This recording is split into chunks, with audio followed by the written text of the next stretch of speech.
nuestro aniversario de boda siempre había sido sagrado para mí. Cada año, elegía un vestido con días de antelación, ensayaba lo que quería decirle y me perdía en los recuerdos de nuestros votos. Este año, hice una reserva en uno de los restaurantes más exclusivos de Madrid, El Paraguas. El ambiente era cálido y dorado, la música suave y romántica. Llegué 15 minutos antes, emocionada, esperanzada y quizás un poco nerviosa. Incluso había ido a la peluquería para la ocasión, dejando que Carmen me hiciera esos reflejos caramelo que a él tanto le gustaban. Mientras esperaba en la mesa para dos, imaginaba a Miguel entrando con flores como lo hizo aquel primer año. Pedí agua con gas y miraba hacia la puerta cada vez que se abría. Los minutos se convirtieron en una hora completa, y el camarero regresó 3 veces para preguntarme si quería ordenar o seguir esperando. Mis mejillas ardían de vergüenza, pero sonreí educadamente y le dije que esperaría un poco más. ¿Le apetece una copa de vino mientras espera, señora?, me preguntó el camarero con una mirada que oscilaba entre la compasión y la incomodidad. Asentí, agradecida por tener algo que hacer con las manos. El Rioja que me trajo era excelente, pero cada sorbo se sentía más amargo que el anterior. Al cumplirse la segunda hora, saqué el móvil del bolso. Ninguna llamada, ningún mensaje. Intenté llamarle, pero saltaba directamente el buzón de voz. Pensé en todas las posibilidades, un accidente, una emergencia en el trabajo, el tráfico imposible de Madrid en hora punta. Pero en el fondo, sabía que ninguna de esas era la verdad. No era la primera vez que Miguel olvidaba algo importante para mí, aunque nunca había llegado a este extremo. Las parejas a mi alrededor cenaban entre risas y susurros, brindando con copas que tintineaban como campanas de boda. El restaurante estaba lleno, y yo ocupaba una mesa codiciada con mi soledad como única compañía. Desde las mesas cercanas me llegaban miradas de curiosidad y lástima. Una mujer mayor me sonrió con empatía desde su mesa, como si conociera mi historia sin haber intercambiado una sola palabra. Para la tercera hora, mi corazón se había hundido tanto que apenas podía levantar la cabeza. Miraba fijamente el menú sin tocar, tratando de no llorar. Pensé en nuestro primer aniversario, cuando recorrimos el paseo de la Castellana bajo la lluvia, compartiendo un paraguas demasiado pequeño y riéndonos como adolescentes. Pensé en el quinto, cuando me llevó a Sevilla y bailamos sevillanas torpemente en una taberna hasta que nos dolieron los pies. Y ahora estábamos aquí, en nuestro 8º aniversario, con una silla vacía frente a mí y 3 copas de vino en mi sistema. Justo cuando estaba a punto de pedir la cuenta e irme, escuché voces fuertes acercándose a la recepción. Me giré, y allí estaba él. Borracho. Riendo. Rodeado de sus amigos de toda la vida, esos con los que jugaba al fútbol los domingos y que yo nunca terminé de encajar. Le vi discutir con la anfitriona, quien señalaba discretamente hacia el reloj y luego hacia la sala llena. Miguel gesticulaba, su voz más alta de lo apropiado para un lugar como este. Reconocí a Javier y a Paco entre el grupo, tan ebrios como él, con las camisetas del Real Madrid asomando bajo sus chaquetas desabrochadas. Debían venir del partido, pensé. El partido que aparentemente era más importante que nuestra cena de aniversario.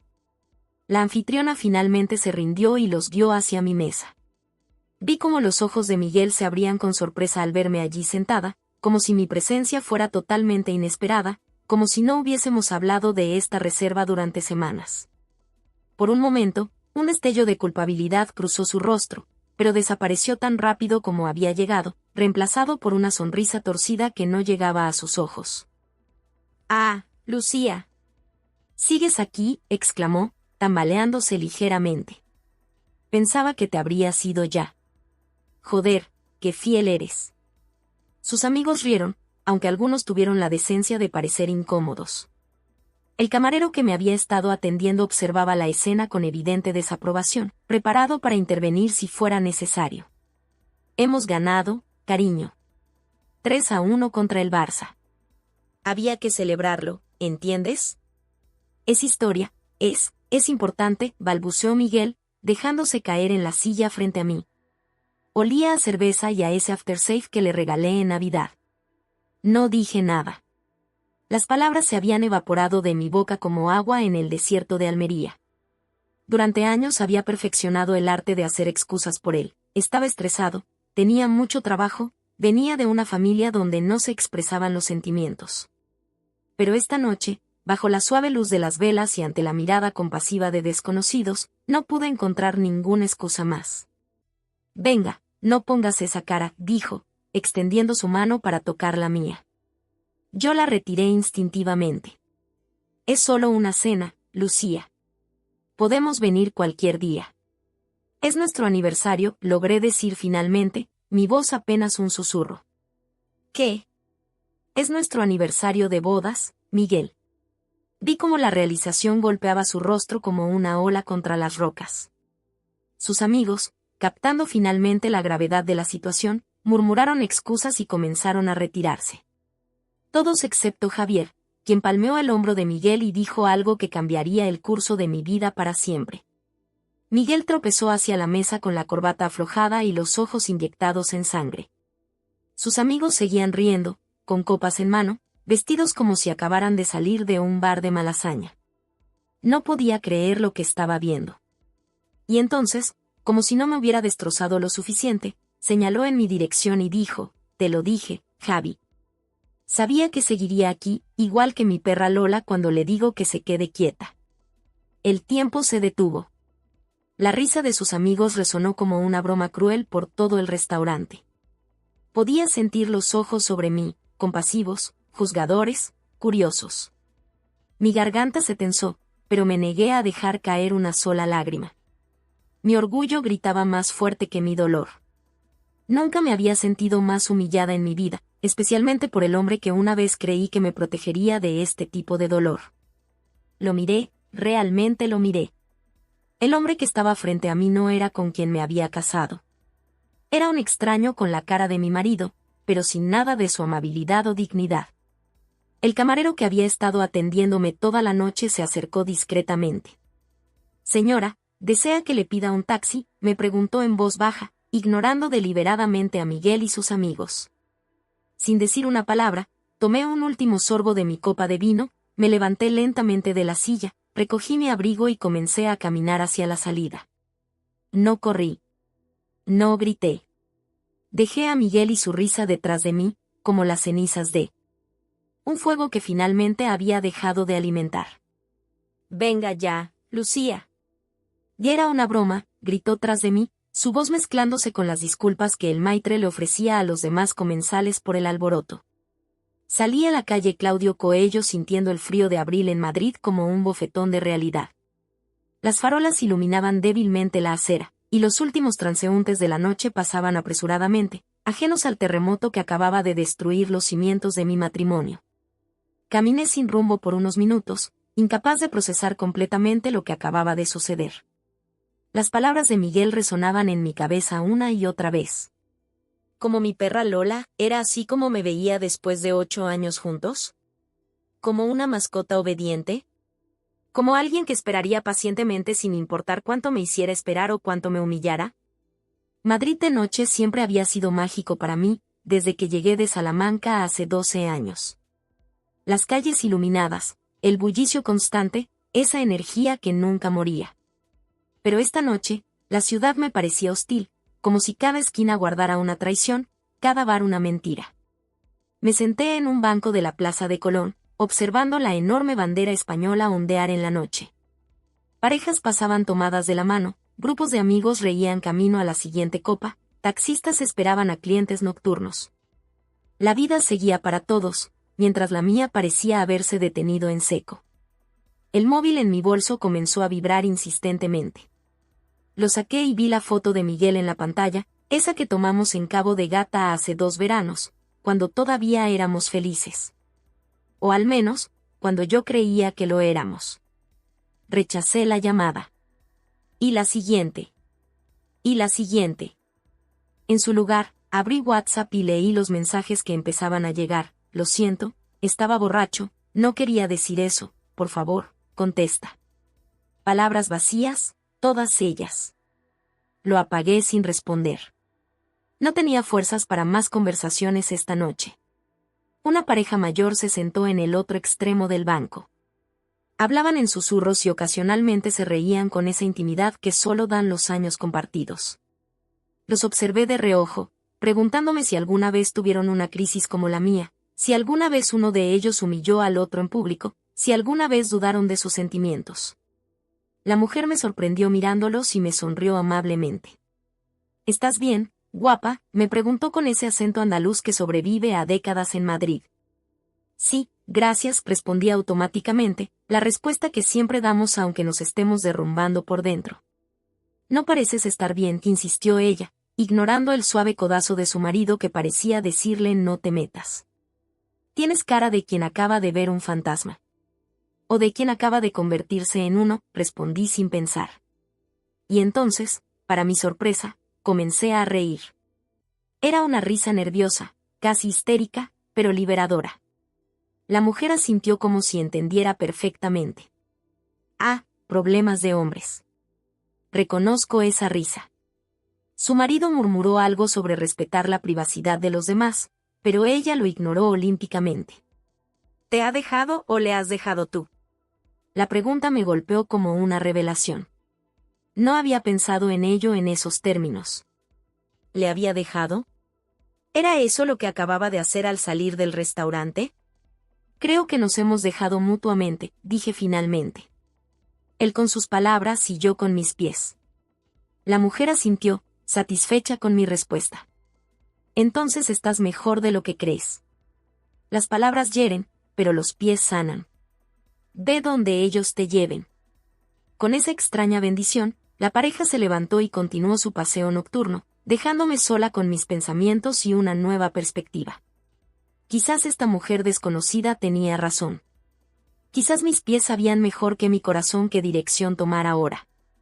Me levanté del banco con una determinación que no había sentido en años. No volvería a casa esta noche, no para enfrentarme a más excusas, a más promesas vacías, a más lo siento que se desvanecerían con la primera copa de vino. No volvería a ser la Lucía que espera pacientemente, que perdona automáticamente, que hace la vista gorda ante lo evidente. Era hora de que mis pies me llevaran a un nuevo camino, lejos de la humillación de esta noche. Lejos de la sombra en la que me había convertido a su lado. Saqué mi móvil nuevamente y abrí la aplicación de Cabify. Necesitaba un hotel para esta noche, un refugio temporal mientras decidía mis próximos pasos. Mientras esperaba el coche, las palabras de la anciana resonaban en mi cabeza, las palabras hieren, pero los pies sanan. Y los míos me estaban llevando lejos del hombre que acababa de destrozar los últimos vestigios de amor que sentía por él. No lloré esa noche. No llamé a ninguna amiga ni volví a casa. En su lugar, me senté en el coche de Cabify durante un rato, respirando profundamente, aferrándome al asiento como si fuera lo único que me mantenía unida. El conductor, un hombre mayor llamado Ernesto según la aplicación, me miraba ocasionalmente por el retrovisor con preocupación, pero respetaba mi silencio. ¿Está segura de que quiere ir al Hotel Villa Magna, señora?, preguntó cuando vio que yo no iniciaba conversación. Es bastante exclusivo. Estoy segura, respondí, abriendo la aplicación bancaria en mi móvil. La tarjeta de crédito de Miguel seguía vinculada a mi cuenta, aún activa. Y por primera vez, no me sentí culpable. Me sentí libre. El Hotel Villa Magna se alzaba imponente en el Paseo de la Castellana, con su fachada elegante iluminada en la noche madrileña. El vestíbulo era un despliegue de mármol y cristal, con arreglos florales que parecían sacados de un sueño. La recepcionista me recibió con una sonrisa profesional que no flaqueó cuando notó que llegaba sola, sin equipaje, a medianoche. ¿Puedo ayudarla, señora? Necesito una habitación, dije con una calma que no sabía que poseía. La mejor que tengan disponible. Tenemos la suite ejecutiva libre esta noche, respondió ella después de consultar su ordenador. Tiene vistas al Paseo de la Castellana y... La tomo, interrumpí, deslizando la tarjeta de crédito platino de Miguel sobre el mostrador. Una pequeña venganza, pensé, por cada cumpleaños olvidado, cada aniversario menospreciado, cada vez que me hizo sentir menos. La suite era impresionante, espaciosa, con una decoración elegante y minimalista. Grandes ventanales ofrecían una vista panorámica de Madrid nocturno, un mar de luces que parpadeaban como estrellas caídas. La cama king sí se parecía llamarme, pero no estaba cansada. Estaba despierta, alerta, como si acabara de tomar la más potente de las cafeteras. Me serví una copa de cava del minibar y salí al balcón. El aire fresco de abril acariciaba mi piel, y por primera vez en horas, tomé una respiración. Completa, profunda. Madrid se extendía ante mí, vibrante y llena de posibilidades. Esta ciudad que había sido nuestro hogar durante tanto tiempo ahora me parecía un lienzo en blanco, listo para que yo dibujara un nuevo futuro. Mi móvil vibró en mi bolso. Lo saqué y vi 23 llamadas perdidas, todas de Miguel. Los mensajes de WhatsApp seguían llegando. ¿Dónde estás? Por favor, vuelve a casa. Estaba borracho, no quise decir eso, te estoy buscando por todas partes. La policía dice que tengo que esperar 24 horas para denunciar tu desaparición. Este último mensaje me hizo soltar una risa amarga. ¿Denunciar mi desaparición? ¿Después de haberme tratado como a un perro frente a todos? La audacia de ese hombre no tenía límites. Abrí la aplicación de banca nuevamente y revisé nuestras cuentas compartidas. Teníamos suficiente ahorrado, fruto de años de trabajo duro y de mis sacrificios personales cuando dejé mi trabajo en la editorial para apoyar su ascenso en la empresa. La mitad de ese dinero era mío por derecho, y por ley. Sin pensarlo dos veces, transferí una cantidad considerable a mi cuenta personal. Por la mañana, ya tenía un plan. No volvería a nuestro piso en Chamberí, al menos no por ahora. Necesitaba distancia, perspectiva, aire que no estuviera cargado con el peso de sus disculpas. Abrí mi portátil y comencé a buscar vuelos. Siempre había soñado con visitar las Islas Canarias. Miguel siempre prefería destinos más prestigiosos para nuestras vacaciones: París, Roma, Nueva York. Nunca entendió mi fascinación por esas islas volcánicas en medio del Atlántico, con sus playas de arena negra y su clima eterno de primavera. ¿Para qué ir a las Canarias cuando podemos ir a Bali?, solía decir, como si mis deseos fueran provinciales, indignos de su sofisticación. Reservé un vuelo a Tenerife para esa misma tarde. Primera clase. También reservé una villa en Costa Adeje, uno de los complejos más exclusivos de la isla. No empaqué nada más que lo esencial que compré en las tiendas del hotel: algunos vestidos, productos de aseo, un traje de baño. Puse mi teléfono en silencio y dejé un mensaje en el contestador de mi trabajo, solicitando unos días de baja por asuntos personales. Antes de salir hacia el aeropuerto, dejé un mensaje de voz a Miguel: no estaré cuando vuelvas a buscarme. No me llames. No me busques. Necesito tiempo para pensar en lo que realmente quiero. Y ahora mismo, no eres tú. El vuelo a Tenerife fue tranquilo, a pesar de la tormenta que rugía en mi interior. Mientras el avión despegaba, observé cómo Madrid desaparecía bajo mis pies. Con cada kilómetro que pasaba, me sentía más ligera. No estaba huyendo. Estaba reclamando mi valor. En algún lugar sobre el Atlántico, sonreí por primera vez en horas. Había pasado años dándole mi amor, mi tiempo, mi lealtad, y anoche, él lo había tirado todo por la borda. Ahora, yo le estaba devolviendo algo: silencio. La villa en Costa Adeje superó todas mis expectativas. Pisos de madera noble, sábanas de algodón egipcio, una piscina privada que parecía fundirse con el océano en el horizonte. Desde mi terraza, podía ver el Teide alzándose majestuoso en la distancia, como un guardián silencioso de la isla. La primera noche en Tenerife, me senté junto a la piscina con una copa de vino blanco canario, observando cómo el sol se sumergía en el océano en una explosión de naranjas y violetas. El aroma salado del mar mezclado con el dulce perfume de las bugambillas creaba una atmósfera casi mágica. Mi móvil sonó, rompiendo el hechizo. Era Elena, mi mejor amiga desde la universidad, la única persona a quien le había enviado un mensaje breve explicando que necesitaba alejarme por unos días. ¿Estás bien?, preguntó sin preámbulos cuando contesté. Miguel está como loco buscándote. Ha venido a mi casa 2 veces. Estoy bien, respondí, sorprendida por la calma en mi voz. Mejor que bien, de hecho. ¿Dónde estás? No hace falta que me digas si no quieres. En Tenerife. Hubo un largo silencio al otro lado de la línea. ¿Tenerife? ¿En serio? ¿Qué pasó, Lucía? Le conté todo, la cena de aniversario, la espera interminable, la llegada de Miguel con sus amigos, el comentario que lo cambió todo. Ese cabrón, fue su respuesta inmediata. ¿Quieres que le dé una patada en las pelotas de tu parte? Me reí, una risa genuina esta vez. Guárdamela para cuando vuelva, por si la necesito. ¿Y volverás? Su pregunta flotó en el aire, cargada de implicaciones. Físicamente, sí, claro. Tengo mi vida allí, mi trabajo, mis amigos. Pero volver a él, no lo sé, Elena.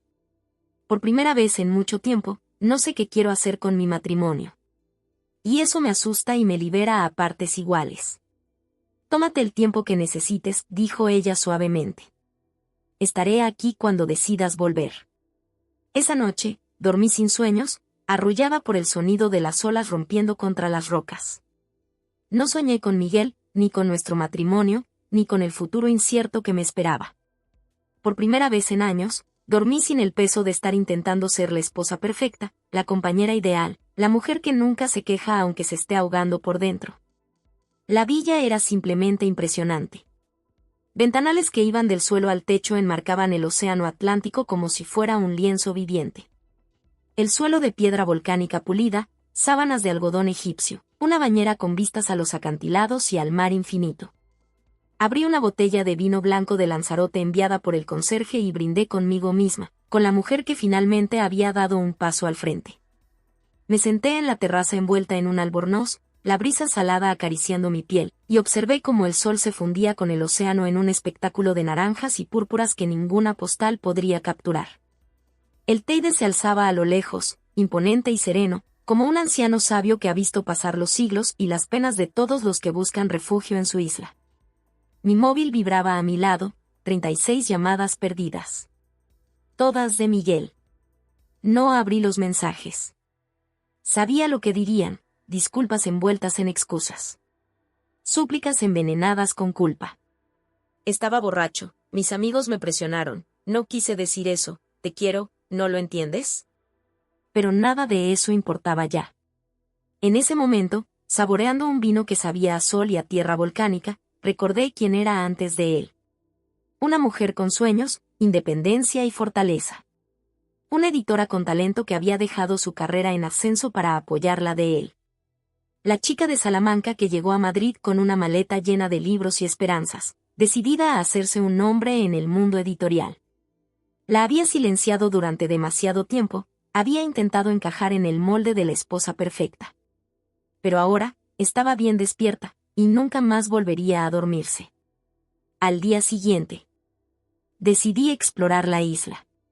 Alquilé un coche pequeño y conduje por las sinuosas carreteras de Tenerife, maravillándome con los cambios de paisaje, desde playas doradas hasta bosques de laurisilva, pasando por paisajes lunares y desiertos de lava negra. Era como recorrer varios mundos en una sola isla. En el pequeño pueblo pesquero de Tajao, me detuve a comer en una modesta terraza frente al mar. El camarero, un hombre mayor con la piel curtida por el sol y el salitre, me recomendó pescado recién capturado esa mañana. ¿Vienes sola?, preguntó con una curiosidad amable mientras servía pan con mojo rojo, esa salsa picante típica canaria. Sí, respondí, sorprendida por lo bien que sonaba esa palabra en mis labios. Sola. La mejor compañía a veces, dijo con una sonrisa cómplice. Mi mujer dice que cuando estoy solo soy más interesante porque hablo conmigo mismo, y yo siempre tengo las mejores conversaciones. Me reí, una risa auténtica que brotaba desde un lugar que creía olvidado. ¿Cuánto tiempo llevan juntos? 42 años, respondió con orgullo. No todos buenos, ¿eh? Pero los malos nos enseñaron a apreciarnos mejor en los buenos. Sus palabras me acompañaron durante el resto del día mientras conducía hacia el Parque Nacional del Teide. No todos los años son buenos. ¿Significaba eso que debía perdonar la humillación, las pequeñas traiciones cotidianas, los desplantes? ¿O había un límite, una línea que una vez cruzada no permitía retorno? El Teide me recibió imponente, magnífico en su soledad. Estacioné el coche y caminé por senderos de tierra volcánica, sintiendo bajo mis pies la historia de erupciones y renacimientos que habían formado este lugar. Quizás eso era lo que necesitaba, una erupción que arrasara con todo para permitir un nuevo comienzo. En la cima, el aire era más fino y el silencio casi absoluto. Me senté en una roca y miré hacia el horizonte donde el mar y el cielo se fundían en una línea difusa. Saqué mi móvil y por primera vez desde que llegué, revisé los mensajes de Miguel. Había cientos. Pasaron de la preocupación a la súplica, luego a la ira, y finalmente a una desesperación que casi me conmovió. El último decía simplemente, por favor, dime que estás bien. Es lo único que necesito saber. Después puedes seguir odiándome. Le contesté con una única palabra, estoy bien. Y lo estaba. Por primera vez en mucho tiempo, realmente lo estaba. Esa noche, regresé a la villa agotada pero con una claridad mental que no sentía desde hacía años. Me preparé un baño en la enorme bañera con vistas al océano y, mientras el agua caliente aliviaba mis músculos cansados del trekking, comencé a pensar en el futuro. No en nuestro futuro como pareja, sino en mi futuro como individuo. ¿Qué quería realmente? ¿Volver a la editorial? ¿Retomar aquella novela que había abandonado cuando nos casamos? ¿Mudarme a otra ciudad, quizás a Barcelona, donde tenía contactos en el mundo literario? Las posibilidades eran tan vastas como el cielo estrellado de Tenerife que ahora se desplegaba sobre mí. Miguel volvió a llamar mientras estaba en el baño. Esta vez, contesté. Lucía, su voz sonaba ronca, como si hubiera estado llorando o bebiendo, o ambas cosas. Gracias por responder. Estaba volviéndome loco. Estoy bien, repetí, manteniendo mi voz neutra. Necesitaba espacio. ¿Dónde estás? Dímelo y voy a buscarte. Necesitamos hablar, arreglar esto. No hay nada que arreglar ahora mismo, Miguel. Necesito tiempo para pensar, para recordar quién soy. ¿Quién eres? Su tono era de genuina confusión. Eres mi mujer, eres Lucía, la persona más importante en mi vida. Ese es el problema, dije con una calma que me sorprendió. Soy más que tu mujer. Soy más que la extensión de tu vida. Y necesito redescubrir qué significa eso. Hubo un largo silencio al otro lado de la línea. Podía imaginar su rostro, esa expresión de perplejidad que ponía cuando algo escapaba a su comprensión, como si el mundo debiera funcionar según sus reglas y expectativas. Te quiero, dijo finalmente, como si esas dos palabras fueran un talismán capaz de arreglarlo todo. Lo que dije en el restaurante, estaba borracho, fue una estupidez. No es lo que pienso de ti. No, pregunté, sintiendo como una antigua herida se abría. ¿Nunca has pensado que soy demasiado complaciente, demasiado dispuesta a esperar, a perdonar? ¿Nunca te has aprovechado de eso conscientemente? Otro silencio, este más revelador que cualquier confesión. Eso pensaba, dije suavemente. Volveré cuando esté lista, Miguel. No antes. Y cuando vuelva, hablaremos de verdad, no con disculpas vacías y promesas que no vas a cumplir. Hablaremos como dos adultos que necesitan decidir si hay futuro juntos o no. Lucía, por favor. Buenas noches, Miguel. Colgué sintiendo una mezcla de tristeza y liberación. Salí del baño y me envolví en una toalla, caminando hacia la terraza para contemplar nuevamente ese cielo estrellado que parecía susurrarme promesas de nuevos comienzos. Las estrellas en Tenerife brillaban como nunca las había visto en Madrid, donde la contaminación lumínica las ocultaba. Quizás esa era una metáfora de mi vida. Había estado viviendo bajo una luz artificial que no me permitía ver el verdadero brillo del cielo. Ahora, lejos de todo, podía finalmente contemplar la inmensidad de posibilidades que siempre habían estado ahí. Al tercer día, finalmente respondí a uno de sus mensajes, pero no con palabras, sino con una foto. Un selfie en la playa de las Teresitas, con gafas de sol, sonrisa radiante y el texto, gracias por el viaje. Apenas 30 segundos después, llamó. Esta vez, dejé que sonara varias veces antes de contestar, saboreando ese pequeño poder que había recuperado. ¿Te has ido a Canarias? Su voz temblaba con una mezcla de pánico y arrepentimiento. ¿Con mi dinero? Con nuestro dinero, corregí, ajustándome la pamela mientras observaba las palmeras mecerse en la playa de arena dorada, importada del Sáhara según me había contado un lugareño. La mitad de lo que tenemos es mío, ¿recuerdas? Por ley y por derecho moral. ¿O has olvidado quién dejó su carrera para que tú pudieras ascender en la tuya? Lucía, por favor, vuelve a casa. Podemos hablar de todo esto como adultos. Es exactamente lo que estoy haciendo, respondí, manteniendo la calma. Estoy tomándome el tiempo que necesito para pensar con claridad, lejos de tus manipulaciones y tus excusas de siempre. Cuando vuelva, hablaremos. Ahora no estoy lista. Lo que dije en el restaurante, comenzó, su voz quebrándose un poco, no lo dije en serio. Estaba borracho, mis amigos me provocaron, fue una broma estúpida. Cerré los ojos, dejando que el sonido de las olas reemplazara momentáneamente su voz. Luego pregunté lo único que realmente importaba, ¿lo habrías dicho sí? ¿No lo creyeras, aunque fuera un poco? Hubo un largo silencio, tan revelador como cualquier confesión. Esa era toda la respuesta que necesitaba.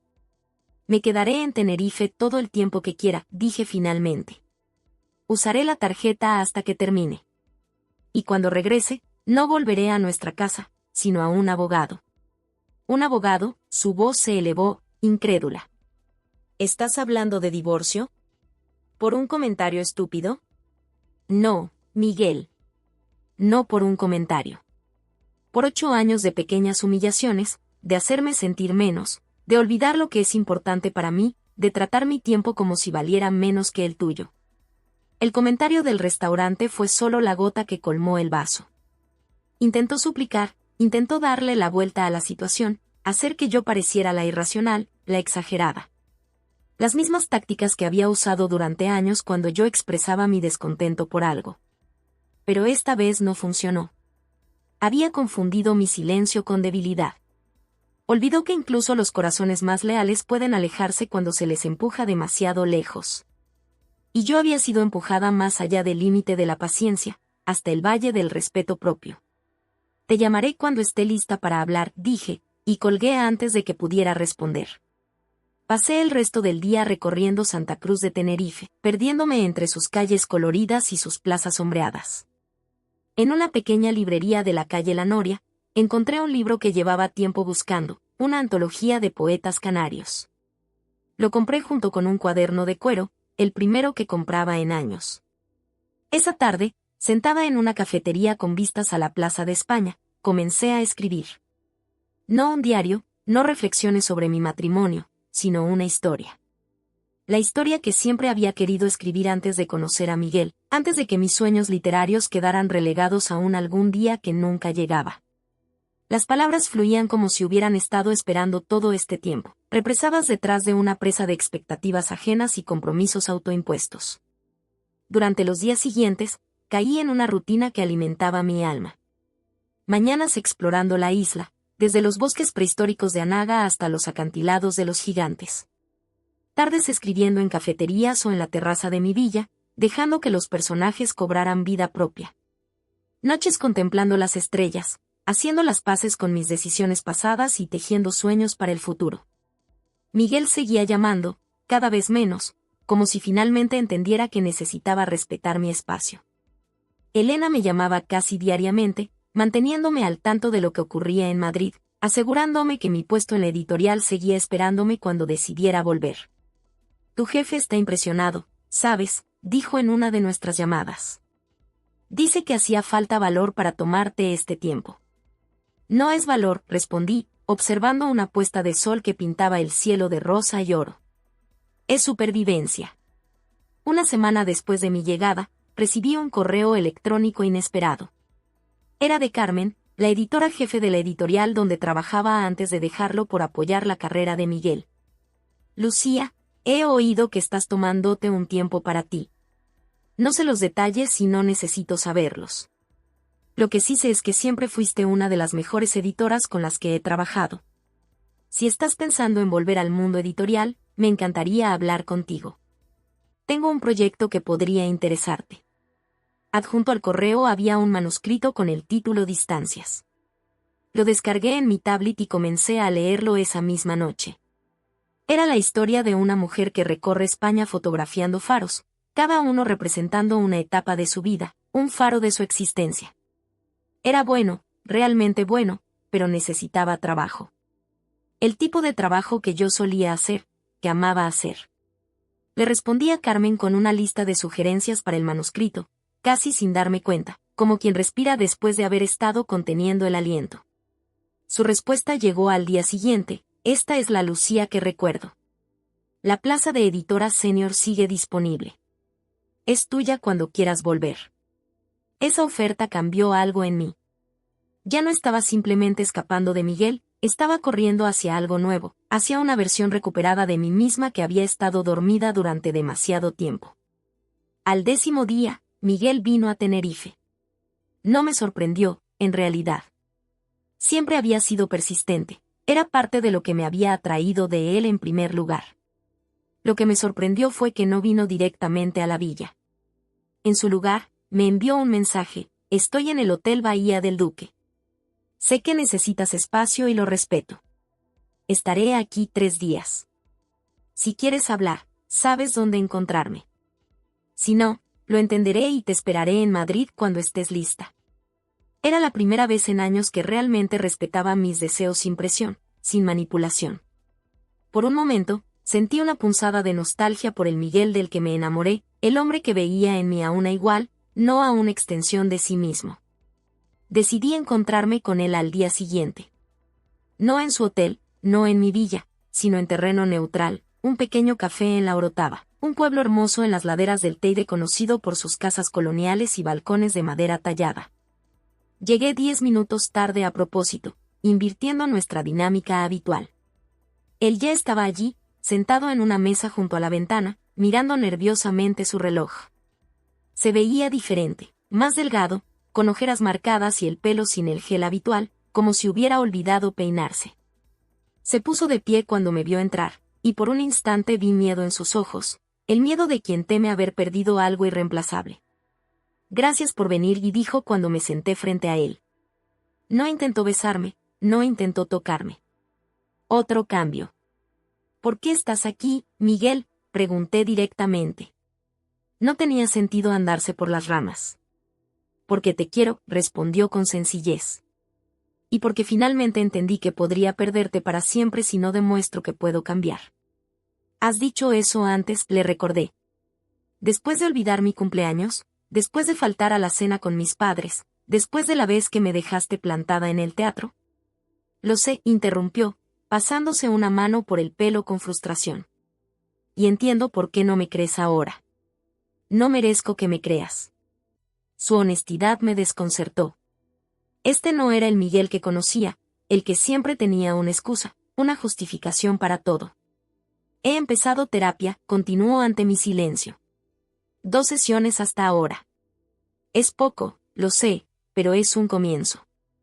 El terapeuta dice que tengo problemas con el compromiso emocional, que uso el alcohol y los amigos como escudo para no enfrentar mis inseguridades. ¿Y tú qué piensas?, pregunté. Genuinamente curiosa. Pienso que tiene razón, admitió. Pienso que he sido un idiota que estaba tan acostumbrado a tenerte ahí, tan seguro de que nunca te irías, que olvidé valorarte. Y en el proceso, te lastimé una y otra vez. Pedimos café, comprando tiempo, ordenando nuestros pensamientos. La camarera, una mujer mayor con una sonrisa amable, nos miraba como si entendiera exactamente lo que estaba pasando en nuestra mesa. Quizás lo sabía. Quizás había visto demasiadas parejas en crisis en su pequeño café. Carmen me ha ofrecido volver a la editorial, dije finalmente. Como editora senior. Vi el momento exacto en que entendió lo que eso significaba. Yo volviendo a mi carrera, recuperando mi independencia, cambiando el equilibrio de poder en nuestra relación. Durante un segundo, vi un destello del viejo Miguel, irritado, posesivo. Pero desapareció tan rápido como había llegado. Deberías aceptar, dijo, sorprendiéndome. Siempre has sido brillante en eso. Nunca debiste dejarlo por mí. No lo hice solo por ti, admití. También lo hice por miedo. Miedo a no ser lo suficientemente buena, a fracasar. Era más fácil esconderme detrás de tu éxito que arriesgarme con el mío. Hablamos durante horas, con más honestidad de la que habíamos tenido en años. No llegamos a ninguna conclusión, No tomamos ninguna decisión definitiva sobre nuestro futuro. Pero cuando nos despedimos en la puerta del café, algo había cambiado entre nosotros. Ya no éramos un matrimonio a punto de romperse, ni tampoco una pareja reconciliada. Éramos dos personas viéndose claramente por primera vez en mucho tiempo, reconociendo tanto lo bueno como lo tóxico que habíamos construido juntos. Te veré en Madrid, dije, no como una promesa de reconciliación, sino como una declaración de hechos. Te estaré esperando, respondió él.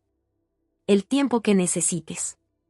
Mientras lo veía alejarse por las calles empedradas de la Orotava, sentí una extraña mezcla de tristeza y esperanza. No sabía si nuestro matrimonio tenía futuro, pero por primera vez en mucho tiempo, sabía que yo sí lo tenía, con o sin él. 2 semanas después, recorría las calles de San Cristóbal de la Laguna sola, degustando un helado artesanal y riendo con desconocidos que se convertían rápidamente en amigos temporales. Mi anillo de boda descansaba en el fondo de mi cajón de la villa, donde lo había dejado sin ceremonia la mañana después de encontrarme con Miguel. No lo había tirado, aún no estaba lista para ese gesto definitivo. La ciudad universitaria bullía de vida, con estudiantes que llenaban las terrazas y músicos callejeros que animaban las plazas. Me senté en un banco de la plaza del Adelantado, observando a los niños perseguir palomas y a las parejas de ancianos caminando con las manos entrelazadas. La vida continuaba, en toda su imperfecta belleza.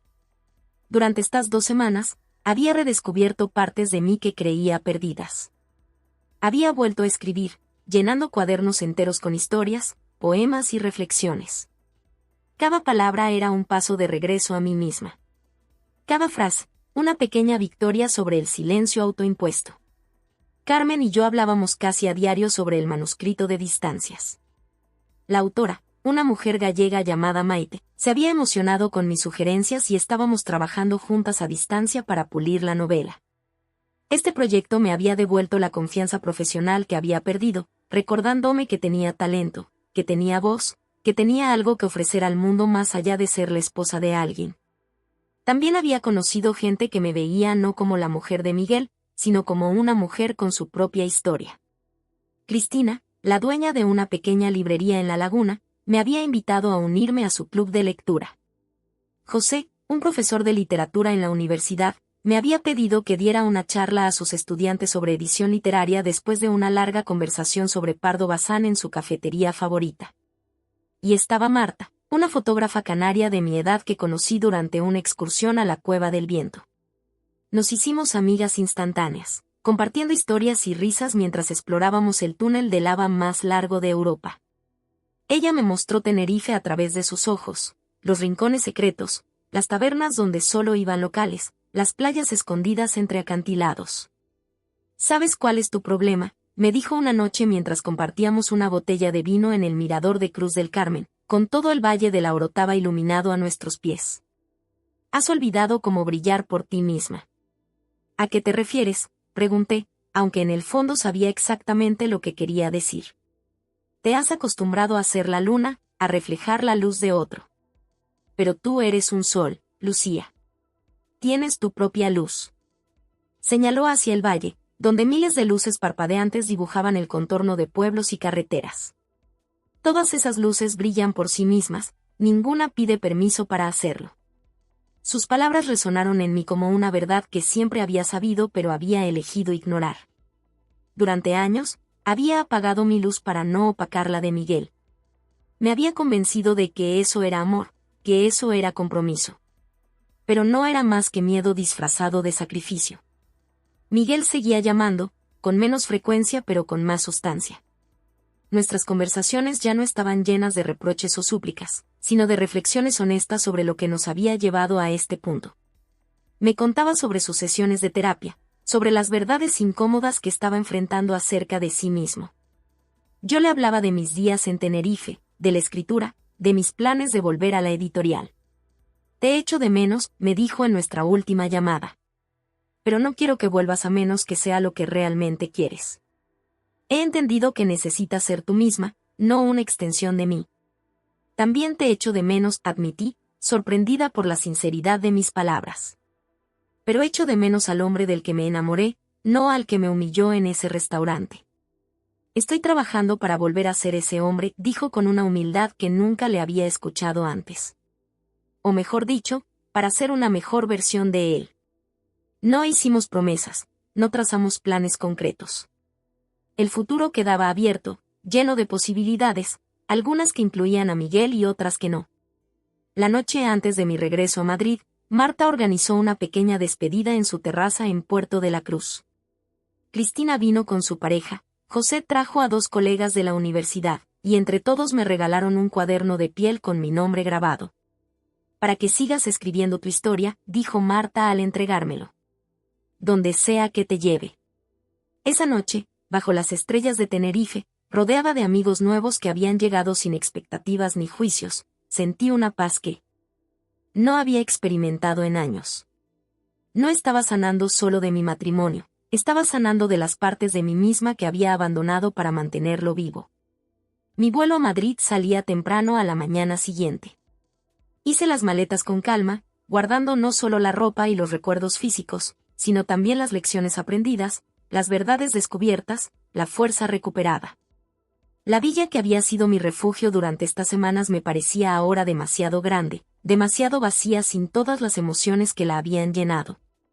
Mi último acto antes de salir fue sentarme en la terraza a ver el amanecer, ese espectáculo diario que tantas veces había ignorado en Madrid por las prisas, por el trabajo, por la rutina. El sol emergió lentamente detrás del Teide, tiñendo el cielo de naranjas y rojos, como un recordatorio de que cada día trae la posibilidad de empezar de nuevo. En el aeropuerto, mientras esperaba para embarcar, recibí un mensaje de Elena: tu apartamento está listo. He limpiado, he llenado la nevera y hay una botella de cava enfriando. Sea cual sea tu decisión sobre Miguel, estoy contigo. Sonreí al leerlo.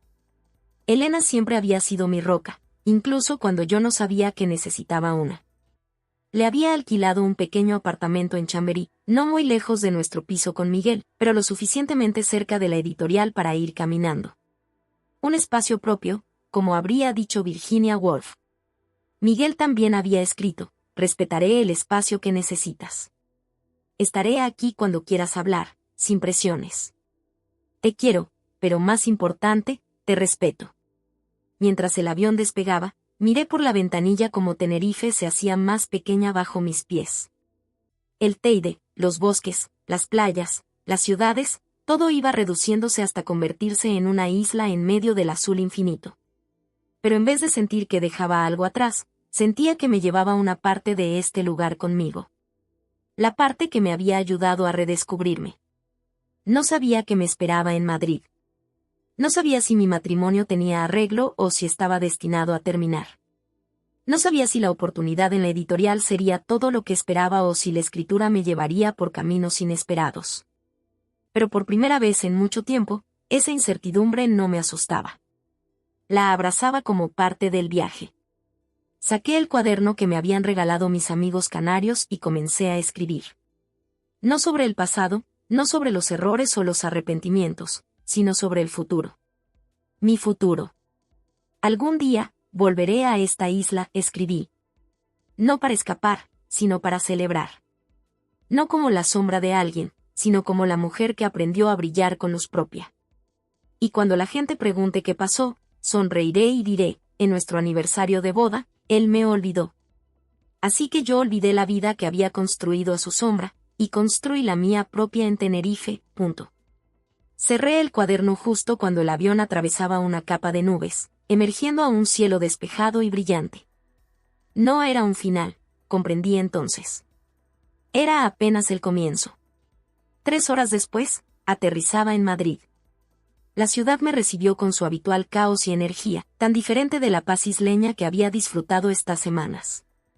Me sentía como una versión nueva de mí misma regresando a un escenario familiar, lista para reescribir el guión. Elena me esperaba en la terminal con un cartel que decía: bienvenida a casa, Lucía 2.0. Corrí a abrazarla, sintiendo la seguridad de la amistad verdadera, esa que te sostiene cuando todo lo demás se desmorona. Estás diferente, dijo, examinándome mientras caminábamos hacia la salida. Más, tú. Sonreí, entendiendo perfectamente lo que quería decir. Vengo de encontrarme con una vieja amiga. Yo misma. Mientras nos alejábamos del aeropuerto hacia el corazón de Madrid, sentí una mezcla de nostalgia y expectación. La ciudad que había sido escenario de mis mayores alegrías y mis peores dolores ahora se abría ante mí como un lienzo en blanco. No sabía si perdonaría a Miguel, si intentaríamos reconstruir lo que se había roto o si simplemente dejaríamos que cada uno siguiera su propio camino.